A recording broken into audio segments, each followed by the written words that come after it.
Yeah, 2 years ago, I opened the first London Lean Kanban Day conference, and I went up first to give Dave Snowden a chance to get back from Cardiff after the rugby.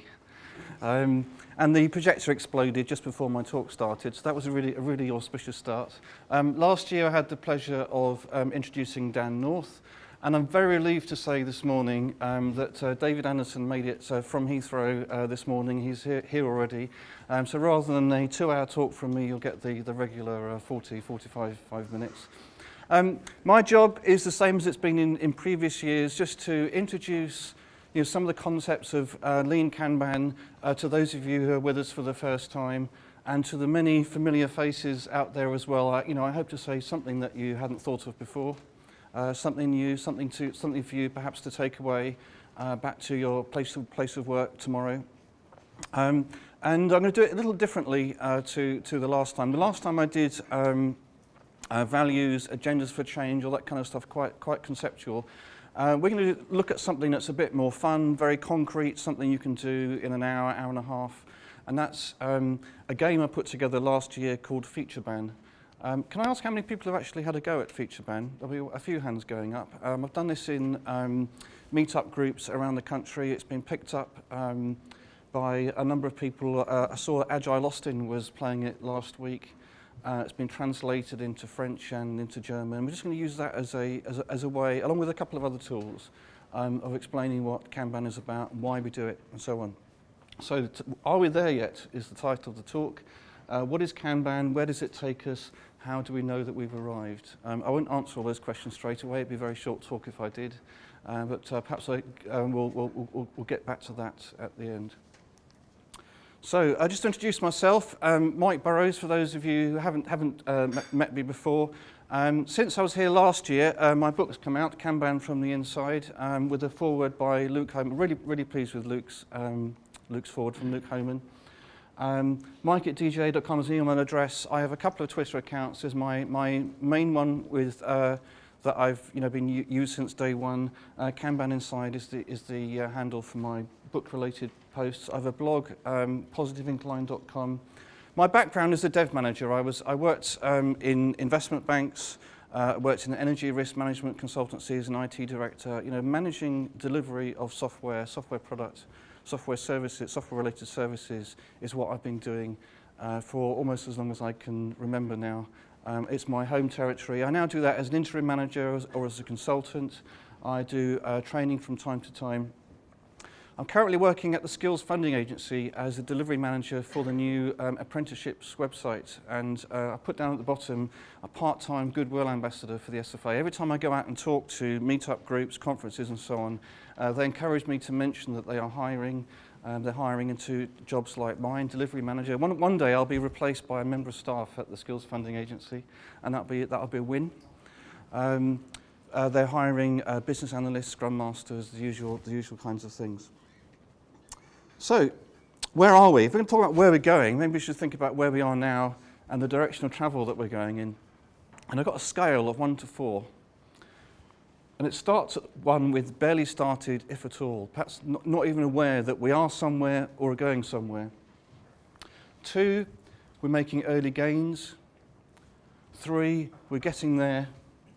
4, we're nailing it consistently. So from barely doing it, barely aware even, to nailing it consistently. And cunningly, I didn't choose a middle option. You're either making a start, early gains, or you're getting there. That's just to force you to think about where you actually are on this journey, whatever this journey might be. Right, to think about where you are, and to help me gauge where you are with Kanban and related techniques, practices, methods, and so on, I'm going to ask a few questions. Is your delivery process visible? Can you see where each of your work items, the features that you're working on, the user stories that you work on, where they are in the process? Can you see who's working on what? Can you see which of those work items are blocked and why? Do you review your progress frequently? And are the policies, the rules that govern your process, are they explicit? Do you review them regularly, and so on? So just take a look at those for a moment. And on that scale of 1 to 4, from barely started to nailing it consistently, where do you think you are? Just have a look. Well, who thinks they are mainly 4? So nailing it consistently on, a good number of those items. No, yeah. One hand over there. Any more fours? Not too many. Who were your three? Mainly threes. So a few more hands going up. Mainly twos. And who's brave enough to say mainly ones? A couple of hands going up. Okay, well that gives me a feel. So a lot of threes there. Another question for you. If you're a 3, do you aspire to 4? If you're a 2, do you aspire to 3, and so on and so on? Do you see a direction of travel there that seems like a positive one you would want to be engaged in, one that maybe you're engaged in already? So put your hand up if you aspire to moving further up that scale. So that's I think probably a majority of you. So that's good. So we got a sense of journey, a sense of direction, and so on, but also a sense that this journey is a many-dimensional thing. We're not just nailing one practice. We're not just a tick in a box. There's a number of aspects in which we want to improve.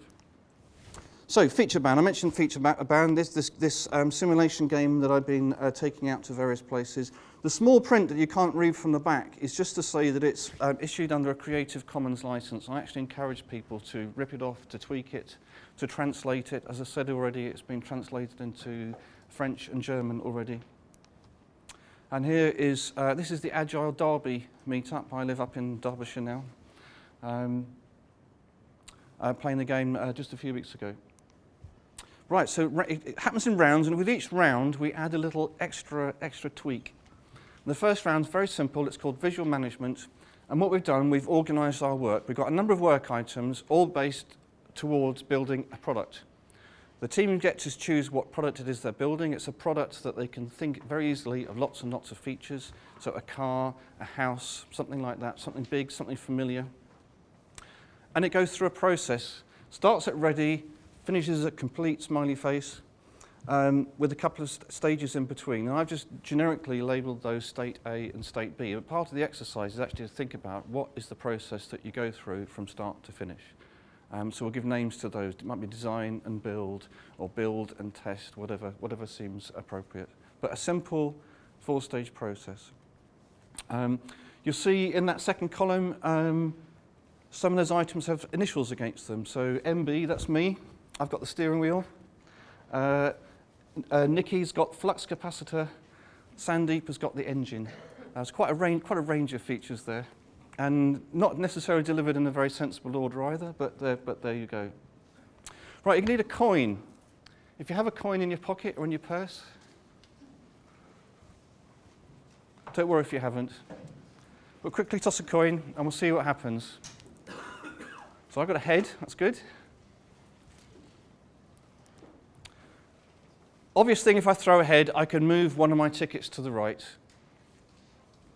Or I might decide to start a new item instead. So I'll take rear view mirror from the bottom, stick my initials on the card, and move it into that second column. Or, now suppose my steering wheel item was blocked, and we just, in the game, we block an item just by putting a letter B in the bottom corner of the card. And all I do to unblock it is just cross that out again. Very, very simple. In a real life situation, we might have big stickies for our features, and little, often pink stickies for our blockers to indicate, 1, that it's blocked, and 2, what the reason for that blockage might be. Or I might decide to help somebody else. So Sandeep's got this ticket at the bottom called engine, and I might decide to move that one. Now there's an important rule that I can only help someone if I've no other options. And that's actually quite realistic if we think about it. If I've really got nothing else to do, I might go on and help someone else, and that's actually codified in the rules. Now, if I throw a tail, now I have to block something. Well, if I have a ticket that's not blocked, and I just unblocked my steering wheel ticket, I need to block it again, so I'm going to write another B on it. But I now can't do anything. I can't achieve anything today, so I might just as well start something else. So I'm going to move the rear view mirror sticker across, put my initials on it, and so on. Again, that's very realistic. What do we do when we get stuck? We start something else. That's very, very, very typical. So very, very simple rules. And let's just look at how that works against now we're introducing here 3 of the core practices of the Kanban method. These will be familiar to many of you. For some of you, you may have seen these for the first time. So the first core practice is just the one word, visualize. And we're visualizing our work items. We're visualizing our workflow. We can see the stages that our work goes through. We can see where each of our items are in that workflow. Make policies explicit, that's core practice 4, and that's just the rules of the game. And implement feedback loops. And the feedback loop in FeatureBand is the daily stand-up meeting we have. We all toss our coins. We all just discuss with each other what it is we're going to do, and then we make our moves. And also, there's also a replenishment process. If we move all our tickets into the process and we run out at the beginning, so the ready column is empty, we have a quick meeting just to generate new stickies. So that all looks pretty good. Lots of green ticks there. 3 out of the 6 core practices, so half of them, we are doing something that looks pretty positive. And let's use this checklist here. So against these prompts, our delivery process is visible. We can see where each work item sits. We can see who is working on what. These are all 4s. These are nailing it consistently. It's just built into the game. This is how we do it. We can see which work items are blocked and for what reason. We review our progress frequently, the policies and so on. The policies are just the rules of the game, as we've said. They're there. We don't review them with a view to changing them, but they are there. So I've given those 3. Perhaps that last one might be a little bit generous, but we look actually pretty good here, don't we? But there's a problem. This is Carl. He's one of my colleagues at the Skills Funding Agency. He's smiling. The couple of people behind him looking pretty relaxed. But look at that board. Where's all the work? Is it in the complete column? No. Very much not. It's just in that second column. So started a lot of work, finished hardly anything. And in the debrief for that round 1, I'll ask the question, does that describe how things are actually in your workplace? Do you have constantly having lots of stuff in the air, but not actually achieving very much?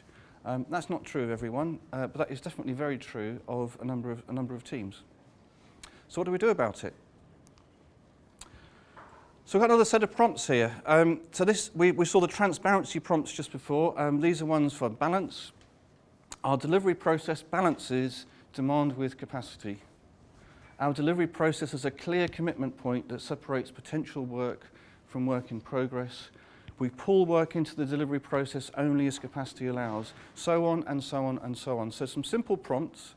I'm sure you understand what each of these are saying, but against these, the round 1 FeatureBand looks pretty poor. And you might actually ask yourself whether against these prompts, again, your workplace, is it good, is it poor, is it a 1?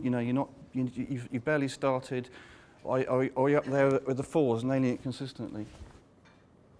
So where are we with FeatureBand? We're 1s and 2s. That's not great, is it?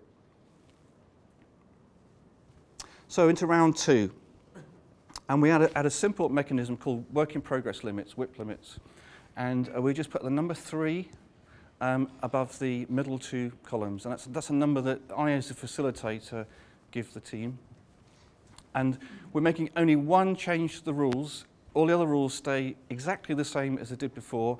And I stress this to the people playing the game. You can't move something into a column that's already at capacity or above capacity. That's the only change of rule. So I can move my steering wheel ticket to the right. That's no problem at all. But I can't move the rear view sticker in, rear view mirror one in. Could I help somebody? Well, the rules still say, if I have other options, I can't help anybody. But who here threw ahead? Right, are you able to start a new piece of work? You can't, because it's full. Are you able to help somebody? Yes, you are. Yes, brilliant. And what a difference it makes.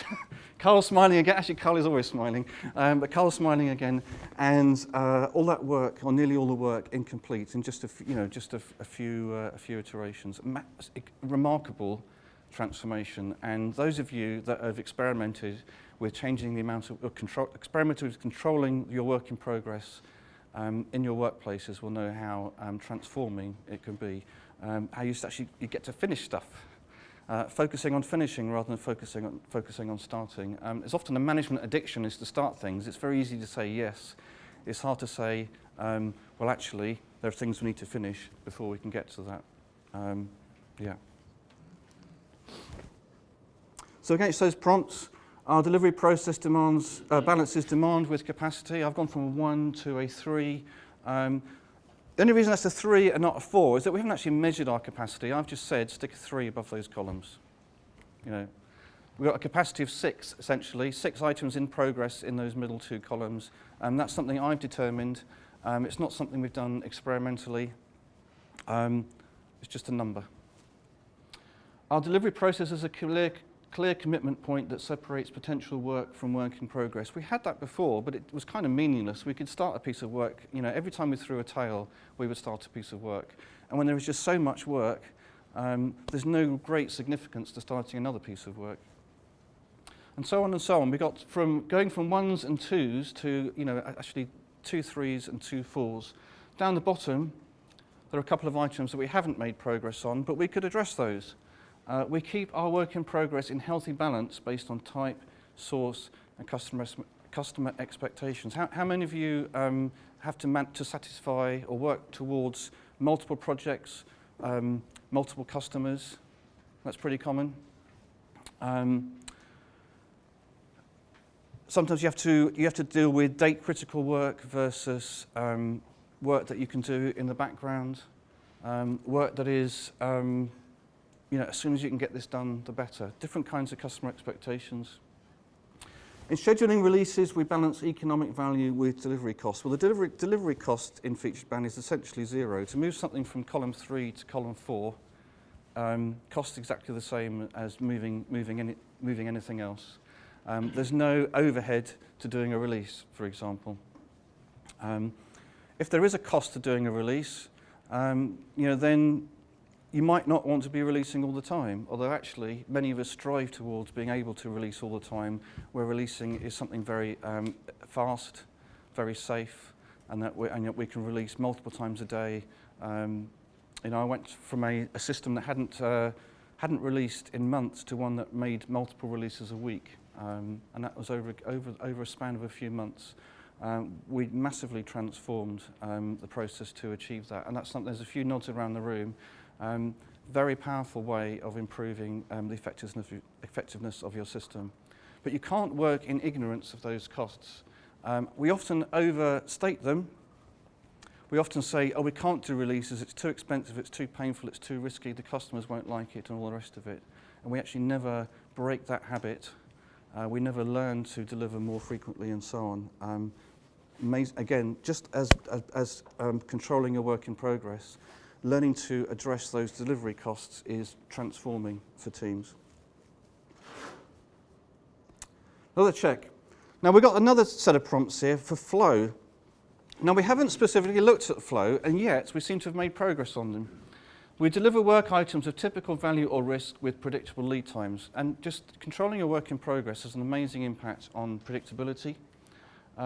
We can prioritise work items of exceptional value or risk over other work items. Well, actually, there's nothing in the game that says anything about priority at all. We could choose to do things in a particular order, but there's nothing in the rules of the game that encourages us to do so. We measure lead times and predictability and seek to improve them both. Informally, we can see from round 1 to round 2, there is such a stark difference between the two that we are, you know, everyone will say, yes, we've improved lead times. Yes, we've improved predictability. But we've not actually measured it. It's not something we can say nailing it consistently. We proactively identify and manage dependencies and other impediments. I think by even giving this a 2, I've been a little bit generous. I can't remember the reason I thought it had moved from a 1. But we are making some progress that we didn't even plan to make, just from controlling our work in progress. And here for me is one of the more remarkable ones on collaboration, so another set of prompts for another value. I make a point when I facilitate Featured Ban not to use the C word at all when introducing the game, when talking about, when playing round 1. I never mention collaboration, even as we go into round 2. I don't say look for collaboration. I just know it's going to happen. And when we do the debrief for round 2, someone will say, yes, suddenly we're talking to each other and it actually means something. It actually makes a difference to the way we play the game. The volume of noise in the room goes up between round 1 and round 2. There's animated discussion about should I help you or should I help you? Should we try and finish that ticket or should we start this one and so on? As we said before, you actually don't get the opportunity to help someone in round 1, even though the rules say you might be able to. In round 2, it's almost inevitable that you will.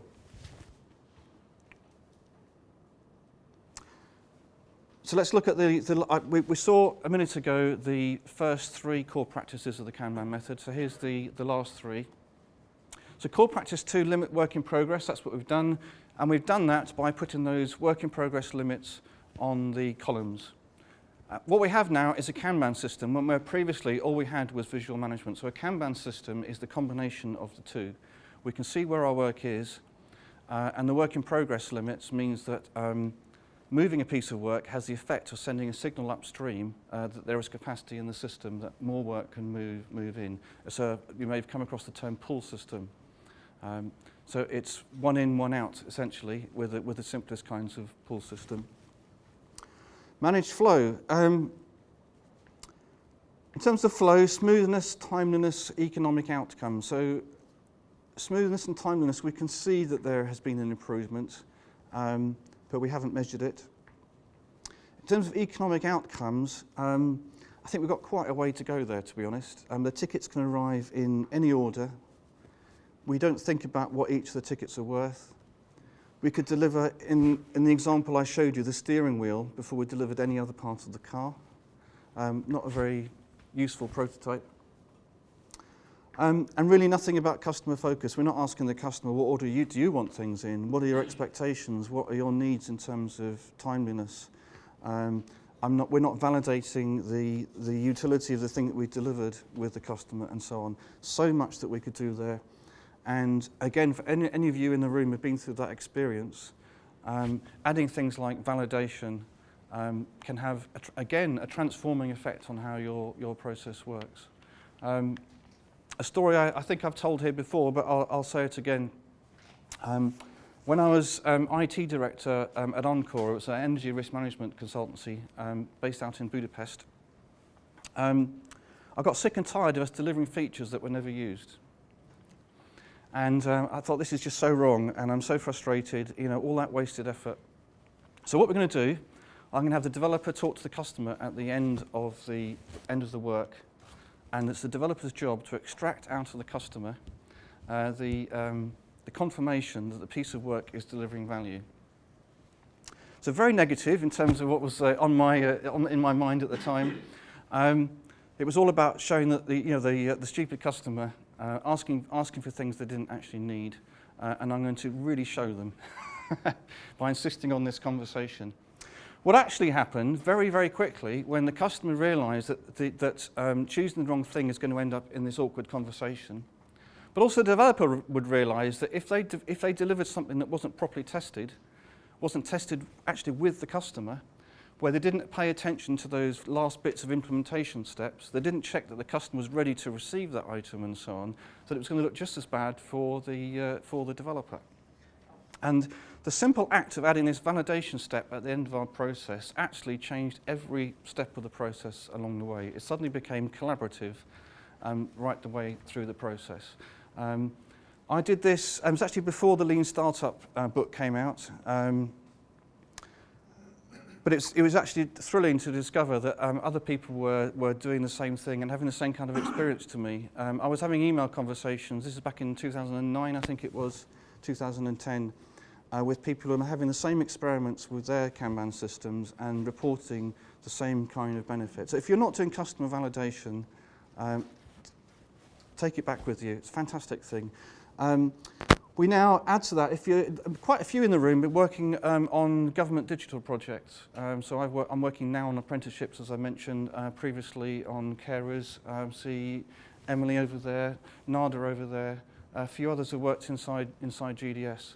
The emphasis on delivering to user needs, doing user research, not just having some product specialist say, I think we need feature X and we're going to deliver it and see what happens. Or maybe not even see what happens. We're going to start with validating the user need. We're going to test ideas out on people. We're going to test prototypes out on people. So we're putting these feedback loops right into the whole process, and from the early part of the process, not just from the end of the process. That was a big aside on customer focus. I get quite excited about it. It's just the effect that it has on the process and on the results and how the whole thing feels to the customer. It's amazing. Lastly, improve collaboratively, evolve experimentally using models and the scientific method. You could say that I did an experiment, so I added a whip limit to see what happens. And to an extent, that is true. But that is not how it felt like to the team. I just said, stick number 3 above the second and third columns and see what happens. So we've got some work to do there. We're not teaching the team how to spot that the system isn't working well, to hypothesize why it's not working well, to propose an experiment, to conduct that experiment, to feedback the results of that experiment into the design of their systems and so on. What we do in FeatureBan is very, very crude compared with how we want to change, manage improvement in a real running system.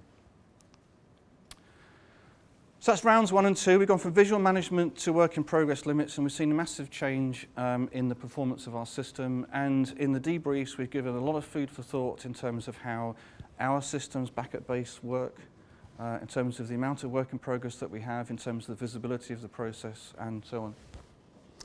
Round 3 shifts gear a little bit, and we look at metrics. And the point here is mainly just to show how easy they are to gather. You know, the fact that we didn't measure anything is actually a pretty feeble excuse. Measurement isn't hard, and it can tell us a lot about how things are going if we do measure, and it can give us a lot of ideas for how to improve the system if we do some basic measurements. So this is from a real run of FeatureBan. The table on the left, we just count how many tickets are there in each column, each round. So we start with 9 in the ready. You probably can't read this from the back, but we started with 9 in the ready column, and we finished the game at the end of the game with 16 in the complete column. And we recorded round by round how many tickets we had in each column. On the second table, whenever we moved something into the second column, so we took it from the first column, the ready column, into our first activity, we put our initials on it, and we also record the day. So day 1, day 2, day 3 on the ticket when it starts. And do the same when we deliver it. So we move it from the third column into the complete column. We record that day. And the difference between the two is how long it took. Very simple. Costs next to nothing to capture that information. If you're using a tracking system, you know, whether it's an agile tool or an old-fashioned tracking tool, you probably have this information already. And mining it can be extremely valuable. Quick question, who here has seen a CFD, a cumulative flow diagram? That's good, that's probably the majority, that's good. Who has had the fun task of building one in Excel? Again, good number of you. Little trick for you. I learnt this one the hard way. You may have discovered when you try, a cumulative flow diagram looks like this. It's a stacked area chart in Excel speak. You may find when you try to build one for the first time that you do a lot of fiddling about because everything seems to be in the wrong order. What you should do, have the table on the left where you input your data, the table on the right that has the columns in reverse order. So complete comes before build, comes before design, comes before ready. You do that, stacked area chart in Excel will give you that straight away. So I've just saved you, well, at least 10 minutes. That's going to be worth something. Saved you quite a bit of fiddling about, certainly. So a cumulative flow diagram, it's like a burn-up chart on steroids. We've got actually a burn-up for every single stage in the process. So we can see, very obviously, the line of work completed, but we see the amount of work that gets out of the build and the design processes as well. We can see work being added to our backlog and so on. You see things like staircases for big batches of stuff like our replenishment. You see hopefully smoother lines as we get into flow. This is based on the game. It's based on just a few rounds of the game, so it's not the world's most exciting CFD. In a previous year's talks, I've showed you real ones for real projects that I've done. But anyway, you've seen how to do it now in Excel in 30 seconds rather than 10 minutes and without a lot of frustration. And the run chart. So all we do here, we take those, remember we calculated per ticket how long each ticket took. We can stick those on a chart. So the first couple took 3 days, then 5 days, 6 days, and so on. And we can look at the ones that took a while and ask, why was that? Why is it that we can deliver in 2 or 3 days, but one of them took 10 days? You know, and this is the ticket that got blocked and then unblocked and then blocked and then unblocked and blocked and then unblocked. In the game, it got repeatedly blocked just because somebody kept throwing tails. In real life, things get blocked because we actually don't understand the area of the problem domain. We keep misunderstanding the customer. There's a gnarly piece of code in our code base that we break every time we go near it. All these sort of reasons. These are all root causes that we might actually want to address over time so that next week, next month, we don't go through another set of pain the same as that one. If we take those counts, so we delivered 3 for 3 days, 3 in 3 days. Here it is on the histogram. So I just totaled up the columns in Excel with a nice shape to the histogram, as you would expect if you thought about what shape it would have.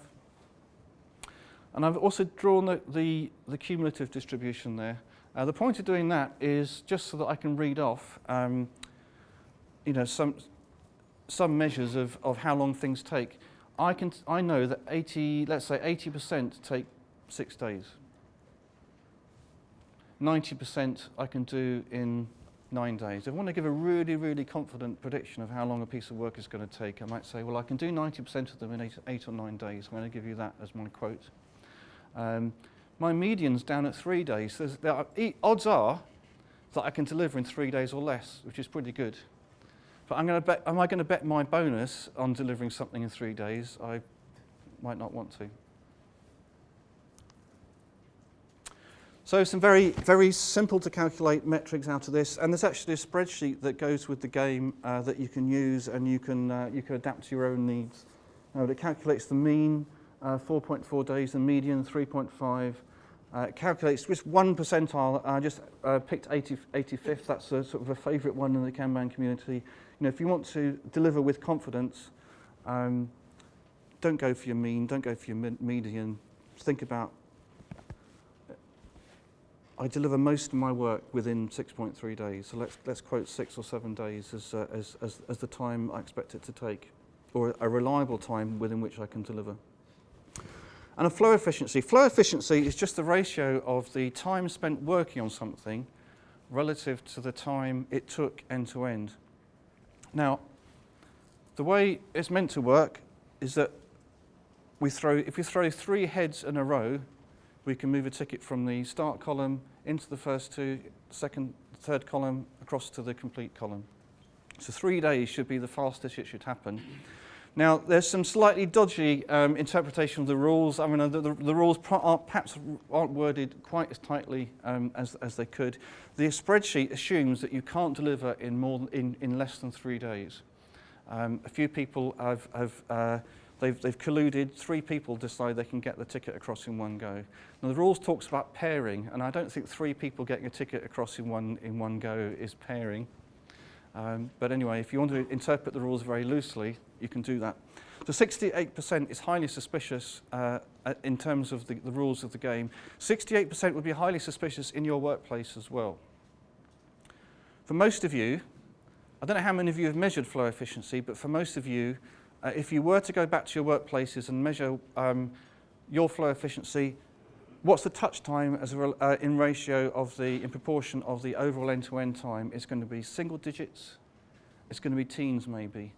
You're doing very well if you're into the 20s. You're doing exceptionally well if you're into the 30s. If you're at 68%, you're probably lying. or you're not measuring the same thing that I think you should be measuring. If you could say, it does depend slightly on, and you've got to be slightly careful with this, it depends on the size of the work items you're talking about. If you're delivering a project, you could say, I'm always working on the project, so therefore my flow efficiency is 100%. That's not terribly useful.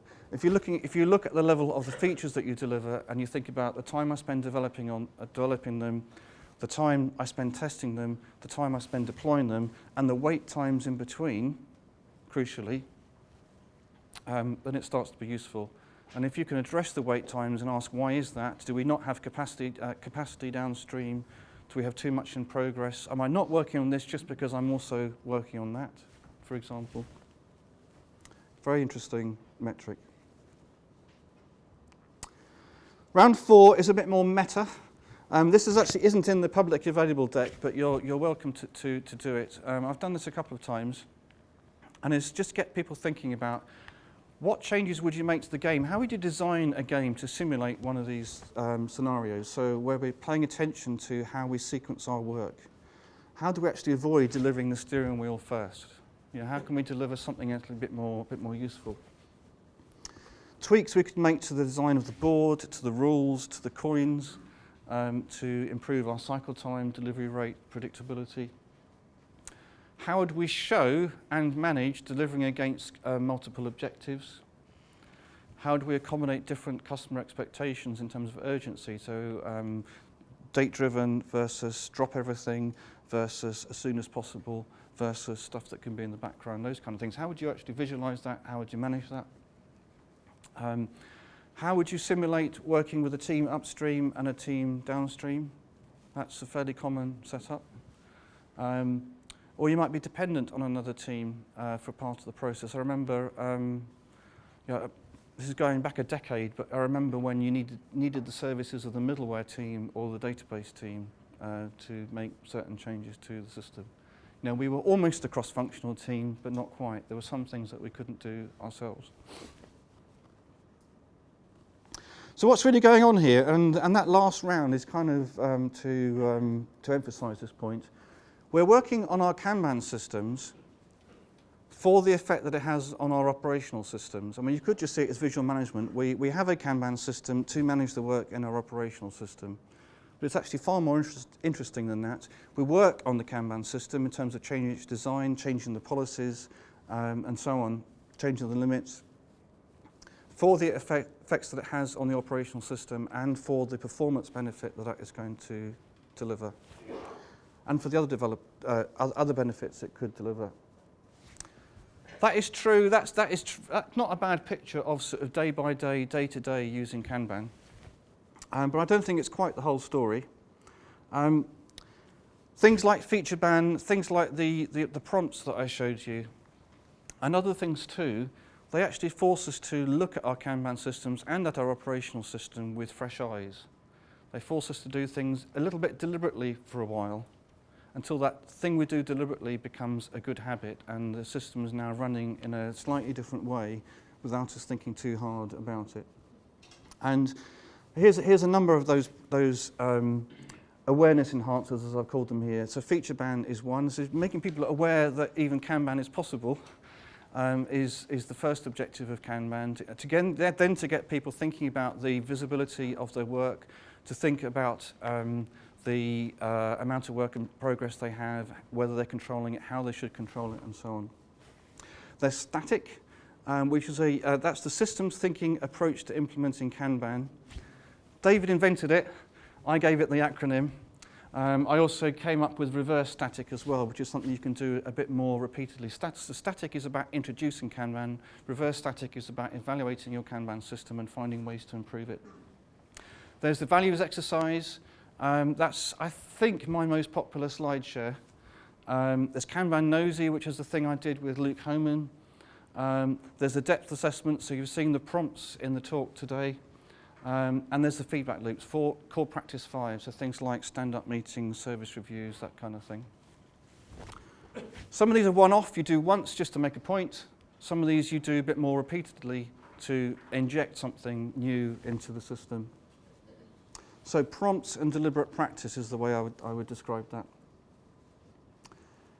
Some of you will have seen this picture. I don't think I showed this last year, but many of the talks I did last year showed this picture.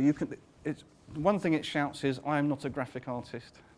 But what we've got is a Kanban system. We've got a prompt, and this is static or reverse static on the right. Bottom right, we've got Jeff Anderson's lean change Kanban board. Agree on urgency, negotiate the change, validate adoption, verify performance. And around it all, we've got the 9 values: transparency, flow, customer focus, and so on. What I'm working on now is just making some of this stuff a bit more repeatable, making it a bit viral, making it scale. So how can we use things like the assessment tools? How can we analyze it to understand where our strengths and weaknesses are? When we're looking at across a broad population of people, where is there diversity of opinion? Where do we have consensus? Can we distill those priority areas? What are the values that we need to work on? What are the prompts that we need to work on? What practices are we deficient in?